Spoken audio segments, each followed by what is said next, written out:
When a paralyzed 5-year-old girl rolled her wheelchair across a busy street to give wilted dandelions to an intimidating Hell's Angel biker, she had no idea she was about to change both of their lives forever.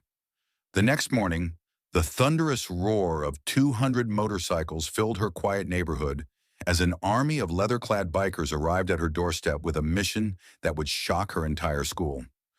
But what could possibly drive hardened bikers to drop everything and protect one little girl? And how did a handful of flowers spark a brotherhood that defied every stereotype?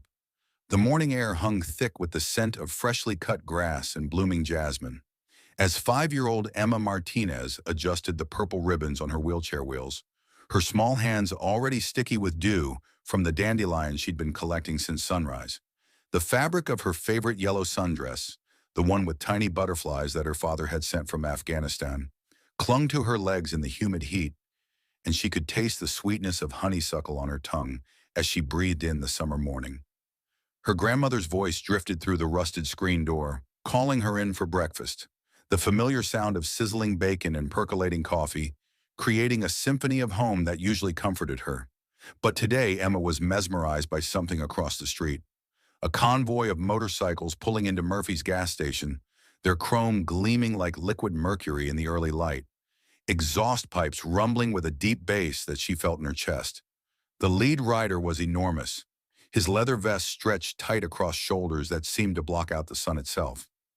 Tattoos crawling up his neck like dark vines, telling stories she couldn't read, but somehow understood were important.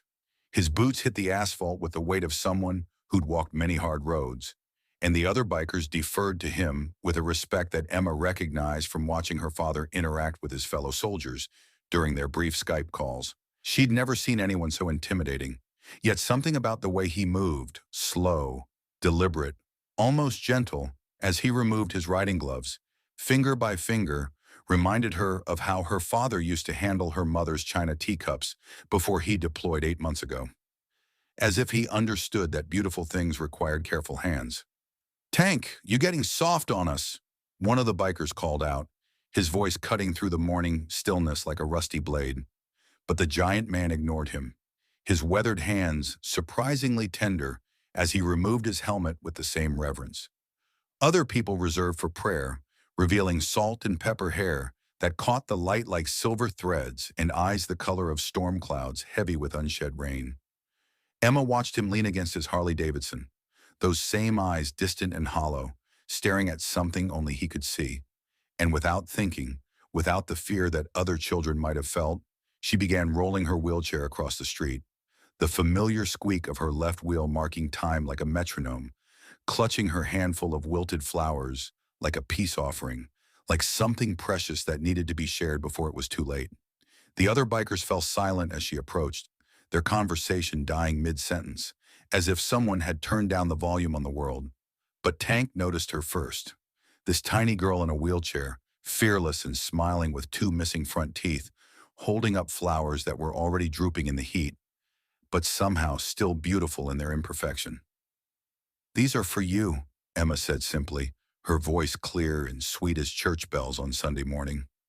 Tank's expression cracked open like an old photograph exposed to sunlight, and he knelt down slowly, his knees creaking with the sound of a man who'd lived hard and loved harder until they were eye to eye, and she could see the pain he carried like stones in his pockets. That evening, Tank sat alone in his garage workshop, surrounded by the familiar smells of motor oil and WD-40. Emma's wilted dandelions pressed carefully between the pages of his old photo album, right next to the last picture of Sarah in her hospital bed, bald and beautiful and brave, wearing the same fearless smile that Emma had given him just hours before. The fluorescent light above his workbench buzzed like an angry wasp, casting harsh shadows across the tools he'd been using to rebuild a 1973 shovelhead engine. But his hands had gone still, trembling slightly as he traced his daughter's face in the photograph with one calloused fingertip.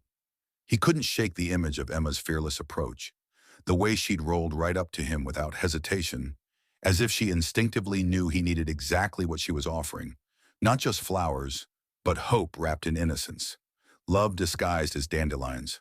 The garage door stood open to catch the evening breeze, and through it drifted the sounds of his neighborhood, settling into night dogs barking in distant yards. The hum of air conditioners working overtime, the gentle splash of someone's sprinkler system painting rainbows in the dying light. But Tank's mind was across town, replaying his conversation with Murphy, the gas station owner who filled him in over bitter coffee that had gone cold while they talked. Emma faced daily torment at Roosevelt Elementary, Murphy had explained, his weathered face creasing with anger as he described children calling her wheels and excluding her from playground games with the casual cruelty that only children could master, making her eat lunch alone while they whispered and pointed like she was something broken that might be contagious. Murphy's own granddaughter, Jessica, went to the same school and had witnessed Emma crying in the girls' bathroom more than once, scrubbing permanent marker off her wheelchair where someone had written "freak" in black letters that seemed to burn into Tank's vision like a brand. The old man's hands had shaken with rage as he described finding Emma after school one day, sitting alone by the flagpole while other children ran past her to waiting buses, their laughter a sharp contrast to her silent tears that carved tracks through the dust on her cheeks like rivers of sorrow. Tank's hands clenched into fists as he imagined those cruel children, their words cutting deeper than any blade he'd faced in 2 tours of Vietnam.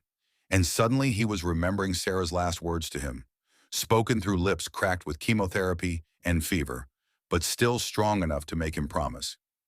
"Daddy, promise me you'll find someone else to protect when I'm gone.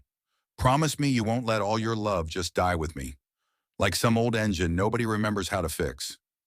He'd made that promise through tears that had tasted like salt and regret, but until today he'd forgotten what it felt like to have someone need him the way Sarah had needed him, to matter in someone else's world the way a father matters to his daughter. The Brotherhood would understand they were more than just bikers.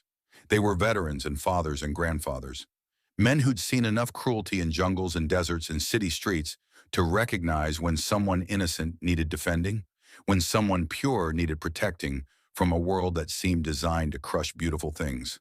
By midnight, Tank had made dozens of phone calls, his growly voice carrying across state lines like smoke signals as he reached out to chapters in neighboring cities, explaining about Emma and what she represented. Not just one little girl, but every child who'd ever been made to feel less than whole, every innocent soul who'd ever needed someone to stand between them and the darkness.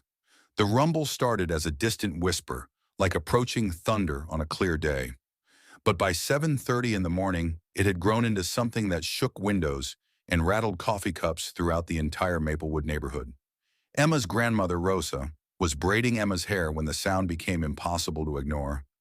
A deep, rhythmic roar that seemed to pulse with the heartbeat of something massive and alive. Emma pressed her face to the living room window, her breath fogging the glass, and what she saw made her gasp so loudly that Rosa dropped the hairbrush. The street was filling with motorcycles, an endless stream of chrome and leather that stretched as far as the eye could see.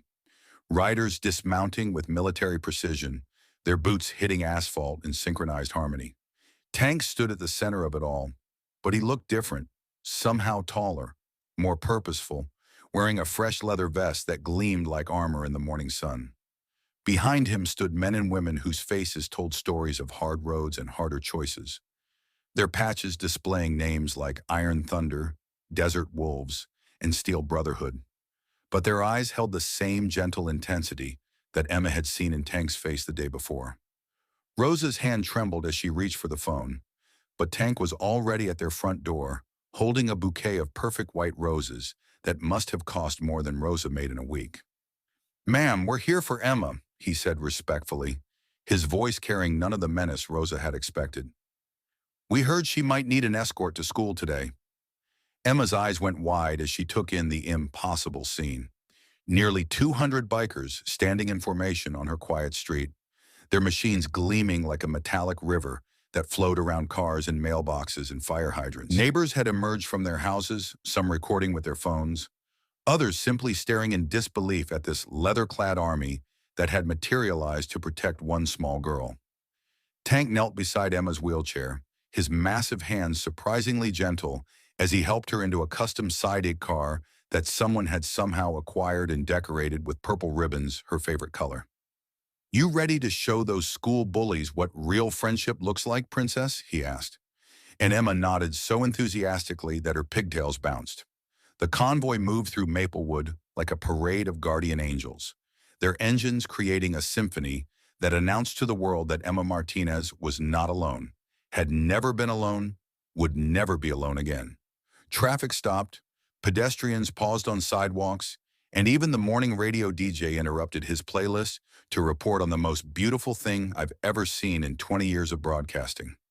Emma felt the wind in her hair and the rumble of Tank's Harley beneath her, and for the first time in months, she wasn't thinking about the cruel words, or the lonely lunches, or the tears she'd cried in bathroom stalls. She was thinking about how sometimes miracles come wrapped in leather and arrive on two wheels, announced by the thunder of engines and carried by the hearts of strangers who choose to become family. When the massive convoy pulled into the circular drive at Roosevelt Elementary, the entire school seemed to hold its breath. Teachers pressed against classroom windows, children ran to the fence, and even Principal Williams emerged from his office to witness what would later be called the most extraordinary thing in 40 years of education. Emma sat tall in her sidecars as Tank carefully helped her out, the 200 bikers forming a protective corridor that stretched from the curb to the school's front entrance, their helmets removed in a show of respect that transformed them from intimidating strangers into gentle giants. The bullies who had tormented Emma Tyler Richardson, who'd written freak on her chair, and Madison Cooper, who'd convinced other kids not to sit with her at lunch, stood frozen in amazement, their mouths agape as they realized that the quiet girl they dismissed. Tank walked beside Emma's wheelchair, carrying her backpack decorated with butterfly patches, his massive frame somehow making her look not smaller, but more precious, like something worth protecting. "Remember what you taught me yesterday, little angel," he said quietly as they approached the school doors, his voice thick with emotion. "You showed an old biker that kindness is the strongest force in the universe. Don't you ever let anyone make you forget how powerful your heart is?" Emma looked up at him, then back at the sea of leather and chrome that had gathered in her honor. And for the first time in months, she rolled through those school doors with her head held high, her shoulders straight, and her smile bright enough to light up the darkest corners of the hallway. The other children parted like waves as Emma passed. Their expressions transformed from mockery to wonder, and even Tyler Richardson, the worst of her tormentors, stepped forward with something that might have been shame in his eyes. "Emma, I, I'm sorry," he stammered, his voice barely audible above the distant rumble of engines. "I didn't know. I mean, I never thought," but Emma just smiled. The same fearless smile she'd given Tank the day before, and rolled past him toward her classroom, leaving forgiveness hanging in the air like morning mist. Outside, the sound of 200 motorcycles starting up in perfect unison filled the air like a promise, a reminder that would echo through the halls of Roosevelt Elementary for years to come. That kindness, once freely given, creates ripples that spread far beyond what we can imagine. As Tank rode away with his brothers, Emma's wilted dandelions still pressed in his vest pocket, he thought about Sarah and how proud she would be, how she would have loved this brave little girl who understood that flowers and smiles can heal wounds that words alone never could. And Emma, settling into her desk as her classmates gathered around her with new curiosity and respect, realized that sometimes the most unlikely heroes are the ones who show up exactly when you need the most. Riding on thunder and wearing leather armor, carrying hearts big enough to change the world.